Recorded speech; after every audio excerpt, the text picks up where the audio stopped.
This will be ZS.lin versus GG here for Game 1, first half of the lower brackets for Group B. We're going to be able to see the Fine Investigator, Puppeteer, Gardener, and Gravekeeper here going up against Hullabaloo with Trump Card Insolence alongside with Peepers. There's going to be quadruple tie turning here, it seems, but at least there's going to be 2 survivors with Borrowed Time and another one with Knee-Jerk Reflex and...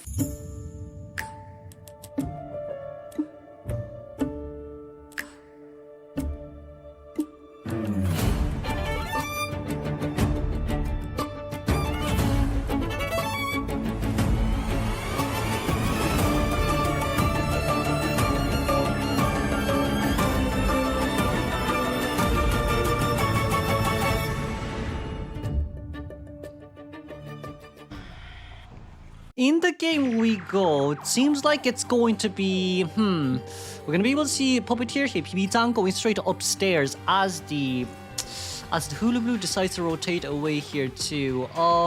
Well, I guess Gardener here becoming first chase isn't too bad. You can at least still guarantee a tie somewhat somehow, but it seems like right now Gardener could not create any distance between herself and Hullabaloo, so it seems like first hit here will register pretty darn fast after all. That's going to be an immediate bubble burst there from the side of Gardener as Hullabaloo. We should be able to catch up here to get a red ball on straight towards that Guardy. But for Emma more or less right now doesn't have too much time here to play around with. That's going to be Peepers drop down immediately. We've double surprise right here to use. That's going to be a mud ball there applied immediately, and here comes the pressure. Snowball, nothing there just yet. We didn't really land on it properly, and it seems like it's going to be a immediate cancellation there on the side of our Hula.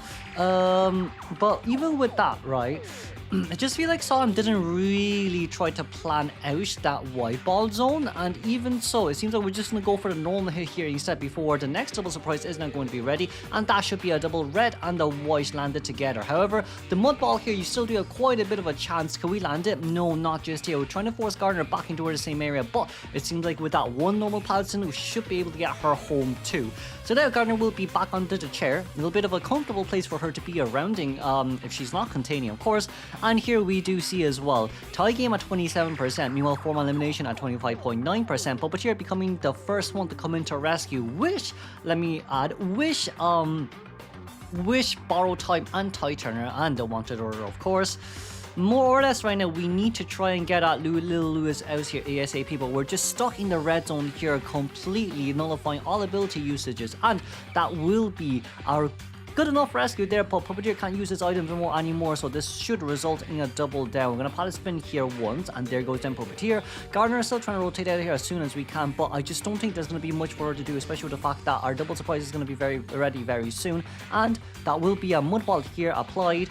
Maybe no red ball just yet, but that one double surprise should be able to get us quite a lot of items here. It seems like, ooh, there goes down Gardener, as Puppeteer should probably be forced to use his self-heal. Gravekeeper initially wanted to go to heal the Puppeteer, didn't realize that Gardener could not kite any longer, decides to double back towards the chair. We're going to go into Shovel here pretty early too, as we're probably looking for Peepers drop down from Solemn's side. Yup, that's going to be Peepers drop down there, but we need to start saving Peepers now for that teleport or warp change.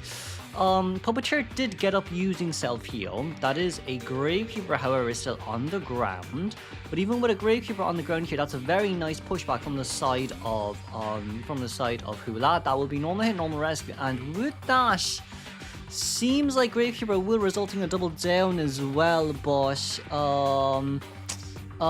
Gardener, Emma, we could double loop back, or we could wait for double surprise, but it seems like Gardener's going to be able to get that bubble up on time as well. So with this next double surprise, oh never mind, she's down already with the trapeze. You don't even need double surprise, you can just use trapeze instead. So with that, currently it's 3.5 cipher machine done. Our last cipher machines are currently being decoded. Well, not decoded, but it is at 29% for one reason and one reason only. Gravekeeper is getting healed by Puppeteer too, but Puppeteer just heals way too slow. And even if GK gets it, well, I guess if he gets up, it's fine. You can just get Fine Investigator to rescue later on. But right now for Saw M, 4-man elimination is very, very high. From the side of survivors, it's very understandable why they wanted to play Gravekeeper to come in for the rescue. But usually Mercenary also isn't a bad choice as well when it comes to, you know, distance pulling straight towards the chair. However, I think one of the worst parts about playing Mercy up against Hula really is just that red zone item cancellation. But Fire Investigator, he's not a bad character if he really wants to force himself to come into rescue. And we see here as well, right? It is 100% doable as well. However, getting a double down here. We do need a pallet spin. No, we don't. Never mind. We don't anymore. And with all that, it seems like it's going to be fine investor going down, as Puppeteer is now trying to pop open that 64%, well, 51% cipher machine. And we're going to go back for Gravekeeper here, it seems. If we can force the shovel, that's good. I think Son can double back here for the Puppeteer. Because if we focus on downing the Puppeteer, it's definitely a 3-man elimination. However, if you still want to go for the win anyways, it's also very doable too. Now then, we have a snowball here on the side of Gravekeeper. Sadly, couldn't land any more other than a snowball. There's no double surprise remaining, but there's a trapeze just to catch up here immediately and get the pickup and the drop down. We do know that Puppeteer is someone who does not have self-heal, but also at the same time, we do know that the last... no, never mind. I thought we were only missing one cipher. We was missing a little bit more than I thought. 2 cipher machines, 60%. I thought Puppeteer finished his, which is why he came in, but for now, Puppeteer wanted to come into the rescue. I think Sam can just wait here. Yeah, it should be over just about on time. And there goes down to Puppeteer. He did use up self-heal, and we do know where C1 is, and it seems like this would be a 4-man elimination at the end of the day. We're going to speed things up here relatively fast, and we do see where Fire Investigator is. Both survivors now have used up their self-heal, and let's congratulate Son then for the 4-man elimination this game. We'll move on directly towards second half of game 1. Explorer will come out here once again, but this time from 18. This is very similar to TE's strategy as well, but